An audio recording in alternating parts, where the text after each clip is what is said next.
जय श्री कृष्ण बालमित्रांनो. काल आपण बघितलं की अर्जुनाने द्रौपदीला वनामध्ये मत्स्यभेद करून मत्स्य नेत्रभेद करून जिंकलं. आणि त्यानंतर द्रौपदीला श्रीकृष्णाने आपली सखी मानलं आणि तिला भरभरून आशीर्वाद दिले की तुझं सर्व यादव मंडळ द्रौपदी स्वयंवरानंतर द्वारकेला परतलं. जाताना ते मला म्हणाले होते, या स्वयंवरानंतर माझ्या जीवनातील एका नव्या पर्वाला प्रारंभ होत आहे. भाऊजींनी सांगितलेलं वृत्तांत ऐकताना मला इथे पटून गेलं. आता याचं पुढे नंतर मध्ये काही दिवस गेले आणि श्रींना पंचनंद प्रदेशात जावं लागलं. पांचालराज द्रुपदाकडून प्रेरणा घेऊन की काय न कळे पंचनंदातील पश्चिम मद्र देशाच्या राजा बृहस्सेनानं आपल्या कन्येचं सरोवर मांडलं.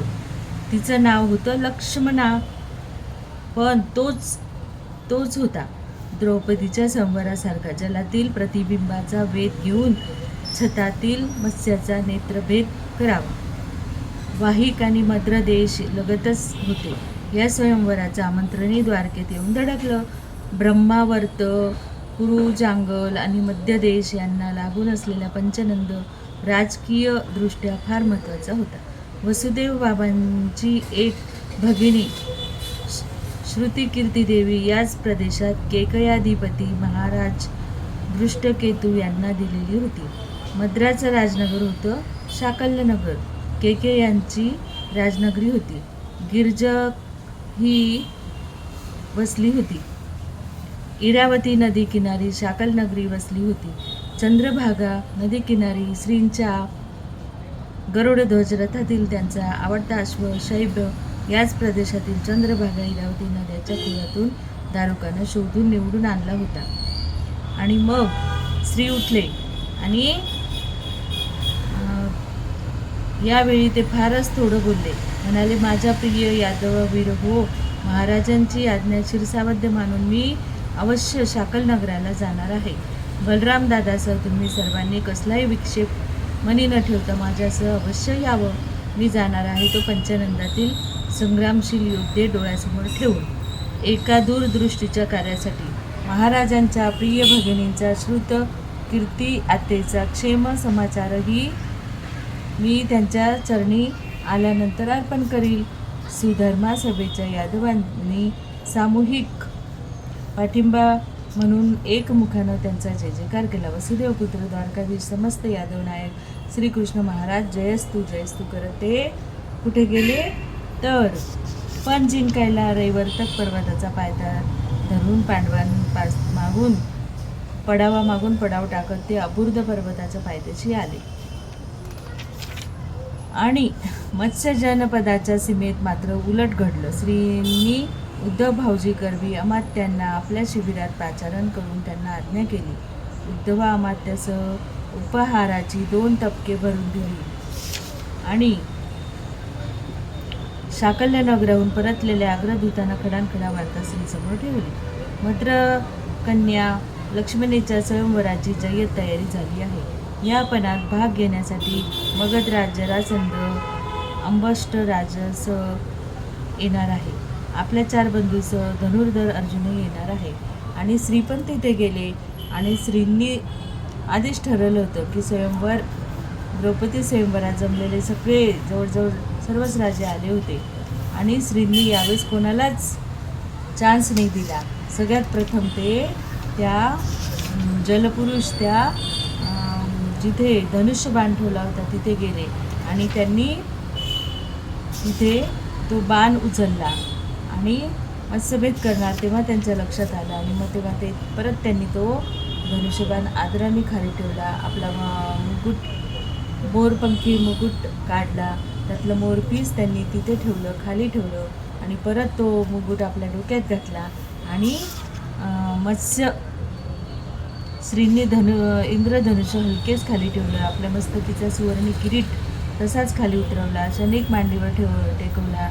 त्यांच्या खोबणीतील त्याच प्रिय मोरपीस खोबणीतून हळूवार बाहेर घेतलं. हलकेच ते जलकुंडाच्या काठावर अलगद ठेवून दिलं आणि मुकुट परत धारण केला.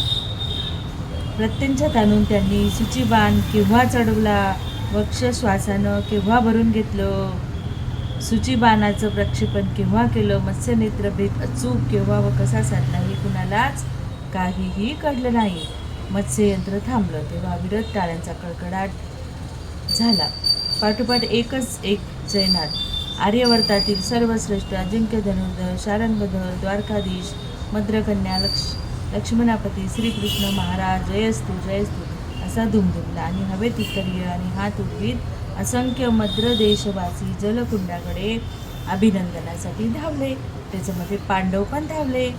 त्यांनी पण त्यांचं अभिनंदन केलं आणि इकडे निरोप पाठवला की वहिनी आणखी एका तुमच्या भगिनीसाठी औक्षण करायला तयार राहा. आणि मग तसं उद्धव भाऊजी हसत हसत माझंच मंडल घेताना म्हणाले. आणि हे कळलंच नाही त्यांनी, उद्धव भाऊजींनी जेव्हा ही सगळी माहिती दिली तेव्हा, की श्रींनी आपलं मुकुट का काढलं, कारण त्या पाण्यामध्ये मत्स्याचा पण डोळा दिसत होता आणि दुसरं पण एक डोळा हलत होता. तो कोणता, तर मयूर पिसातील तो डोळा, म्हणून श्रींनी ते मोरपीस काढलं आणि मग मत्स्याचा भेद केला.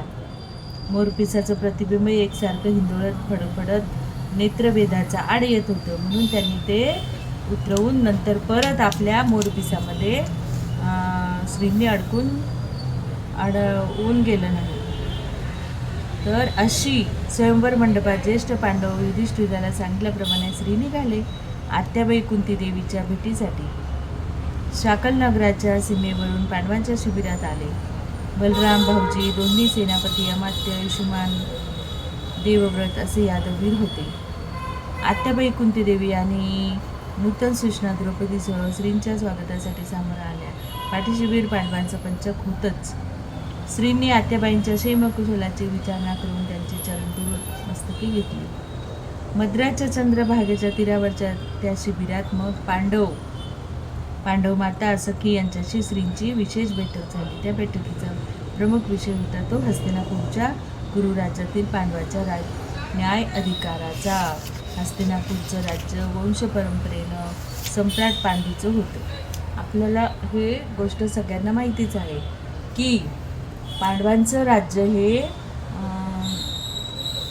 पांडवांचे वडील होते त्यांचं होतं. पांडू नावाचे राजे होते आणि त्यांचं हे राज्य होतं.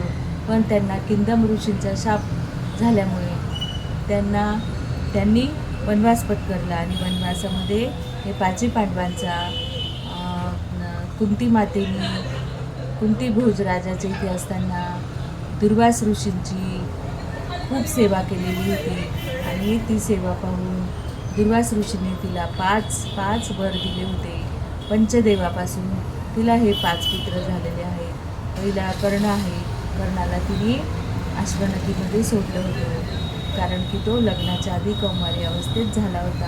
आणि त्याच्यानंतर हे युधिष्ठिर, भीम आणि अर्जुन हे 3 पुत्र झाले.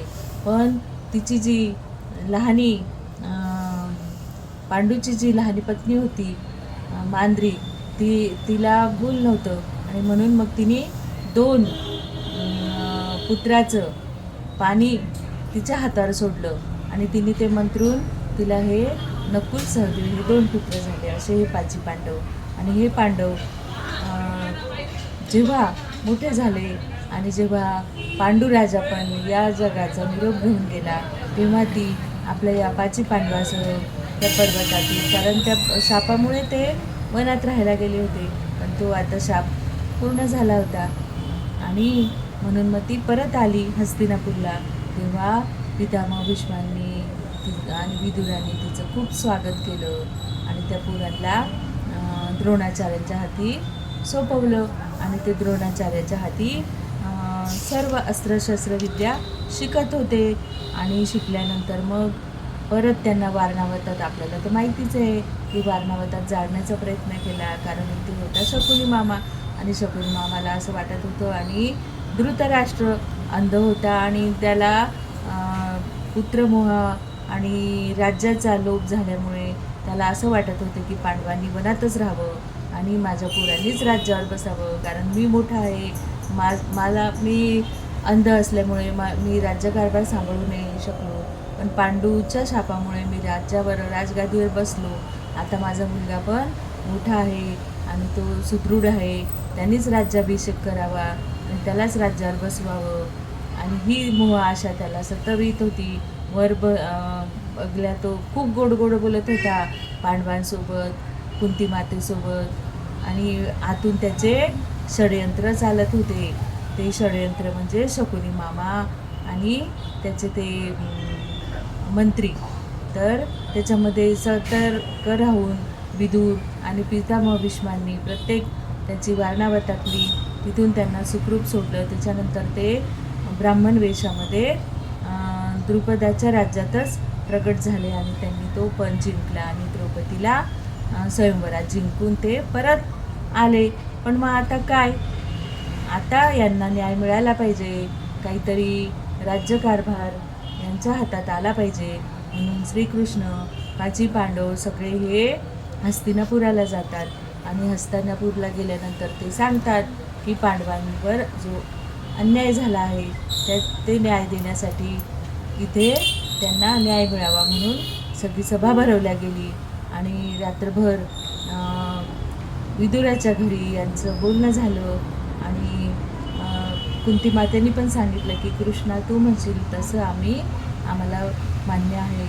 आणि इकडे शकुनी मामाने पण रात्रभर जागून कुलकत करून ठरवलं की पांडवांना राज्य द्यायचं नाही, हे राज्य आहे फक्त दुर्योधन आणि धृतराष्ट्राचं, कारण त्याला मोह झाला होता. शकुनी मामाचं हे होतं. आणि मग त्यांनी सांगितलं शकुनी मामानी की हे वनात राहिलेले आहे तर यांना खंडवन द्या आणि हे राज्य आहे याला दुर्योधनाचं. आणि मग तरीसुद्धा कृष्णाने शांतपणे, खंडवन म्हणजे इतकं डेंजर वन होतं ते, वाघ, सिंह, सर्प असे, म्हणजे इतकं की तिथं सूर्यकिरणसुद्धा येत नव्हतं, एवढं घनदाट खांडवन होतं. आणि तरी पण श्रीकृष्णाने सांगितलं की ठीक आहे, आम्हाला खंडवन आम्ही स्वीकारतो. आणि मग श्रीकृष्णाच्या पुढे 5 पांडवांनी त्यांनी सांगितलं होते की श्रीकृष्णा, तू जो निर्णय घेशील तो आम्हाला मान्य आहे. आणि त्या राजसभेमध्ये यांनी सांगितलं कृष्णाने की श्रुतकीर्ती देवी संतुष्ट झाल्याचा पांडवांसह गिरिजात पोचतात. आणि अशी पांडव कथा आपल्या सगळ्यांना माहितीच आहे. आणि त्याच्या पुढे ते आपण पुढच्या गोष्टीत बघूया.